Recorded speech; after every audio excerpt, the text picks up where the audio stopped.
নমস্কার বন্ধুরা, এসে গেছি নতুন একটা ভিডিও নিয়ে।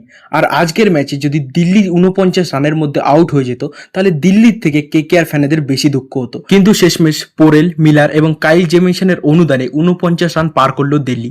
আর সত্যি আরসিবি বোলাররা আজকে বল হাতে আগুন ঝরাচ্ছিল। আর জশ হেজলউড যেন অস্ট্রেলিয়ার হয়ে টেস্ট খেলছিল, মানে সেই রকমই বাউন্সার, ইয়র্কার। সে 4 ওভারে মোট 4টে উইকেট নেয় আর 77 রানেই ডিসিকে অল আউট করে দেয়।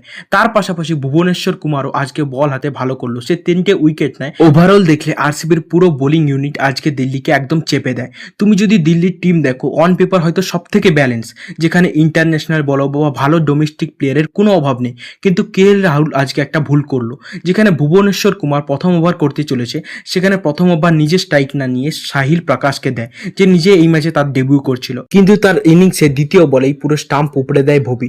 তারপর এক এক করে অনেক ব্যাটসম্যান আসে, কেউ সেইভাবে সেটেল হয়নি, যেন ইচ্ছে করে নিজেদের উইকেটগুলো ছুড়ে দিচ্ছিল। আর মাত্র 9 রানে 6টা উইকেট পড়ে যায়। তারপর পোরেল এবং মিলার মিলে একটু স্কোরটা আগে নিয়ে যায়, কিন্তু মিলার ও রাশিক সালামের একটা হার্ডলেন ডেলিভারিতে শট মারতে গিয়ে আউট হয়ে যায়। 16 ওভার অবধি পোরেল থাকেও সেরকম কিছু করতে পারে না, সেও একটা ব্রিলিয়েন্ট ইয়র্কারে আউট হয়ে যায়। আর তারপর আরসিবি রান চেস করতে এসে 13 ওভার বাকি থাকতেই রানটা চেস করে দেয়।